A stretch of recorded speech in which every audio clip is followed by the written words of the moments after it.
Netherwing Atlantis is a Blizz-like server with progressive content starting with patch 2.0 and ending with, of course, patch 2.4.3. It's worth noting that the vanilla content has already received the 2.4.3 experience nerf, meaning you will require less experience to level up to level 60 than you would require on a vanilla server. There is also a shared group loot system implemented, so everyone in the party can get their quest items and you can complete these quests faster. Raids will be released over time as the patch number progresses. This video has been recorded and posted on the 24th of January 2019, exactly 20 days after the server launch. The video will be sectioned into 5 very short parts, which talk about the faction balance, bugs, server stability, the player base, and a special section for gold farmers. If you enjoyed the video, like and share it with your friends, it helps me out a great deal. Faction balance. Netherwing is a PvP server, and as of the recording of this video, there was some outrage regarding faction balance recently. You cannot have both a Horde and an Alliance character created on the same account, and because the Horde population massively outweighed the Alliance, there was a faction queue implemented. What the faction queue means, for instance, if there's a certain percentage of overall players logged in as Horde, let's say 60%, you have to potentially wait hours for some Horde players to log out before you can log in on your Horde character. The admins are currently working on tweaking these faction queue numbers and introducing some solutions such as an auto logout system. When it comes to actual PvP, the players are pretty aggressive, especially with this massive faction imbalance. So if you are not a fan of getting ganked while you are killing quest mobs, then maybe look for another server. On the other hand, if you are really into PvP, joining the Alliance will provide a target-rich environment for you. Bugs.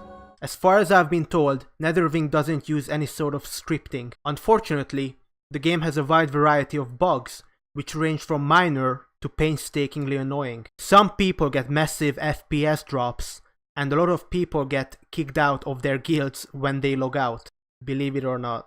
I've personally noticed some very annoying player group bugs that break quest helper add-ons, and certain quest items are not lootable half the time. For instance, there is a Desolus quest where some trolls decided to lure the friendly pack Kodos into major large cities, flooding the flight paths. From what I've heard, Outland especially requires some massive bug fixes as well. Recently, Netherwing got some help from other private servers to fix some server-side issues, so it remains to be seen if the admins are capable enough themselves fixing these issues in the future. Server stability.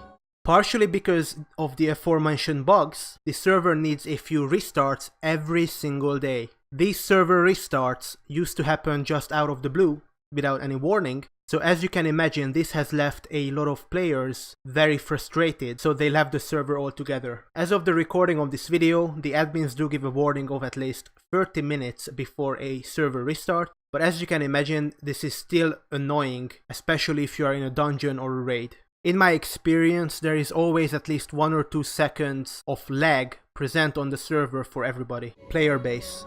In the first 20 levels, people seem to be pretty cooperative and social, but after that it varies from player to player. Even though there is a shared group loot and the loss of XP is justified by saving heaps of time by working together, a lot of people refuse to group up still, so you might have to wait sometimes 10 minutes for a respawn, or simply spend a lot more time killing an X amount of mobs for your quest. From my experience, a large part of the player base is also just a couple of friends playing together, so it is to be expected that they would ostracize players outside of their friend group. Unfortunately, if you are doing a dungeon with a group of friends and they ninja loot the loot for instance, you can expect no repercussions or support from the GMs. It's also worth mentioning that almost every Netherwing player is also on the Netherwing Discord chat at all times, but with any large online community nowadays, you can expect it to be very toxic. If you have a question about the game or you want to mention a bug, it probably won't get answered. On the other hand, if you do find some good apples in the bunch, don't be shy, be social,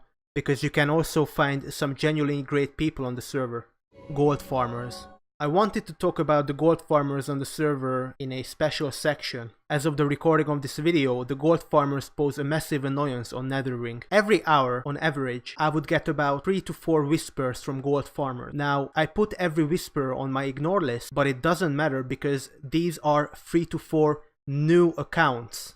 by the way. There are dozens of these gold farmer accounts online at any given point, and some don't even shy away from advertising in general chat. I have been told that GMs are working hard on shutting down these accounts, but none of the gold farmers from a few days ago seem to be banned, even though I messaged the GM on Discord with their names and I received no confirmation. Overall, Netherwing has a lot of problems both server side and gameplay wise, so if you easily get annoyed by these problems, not to mention the players themselves, I would look elsewhere for another private server. On the other hand, if you do decide to play on Netherwing, try not to take it as seriously and expect some bugs to be present. The server is still pretty fresh as of the writing and recording of this video, so you can still make a name for yourself if you decide to join now.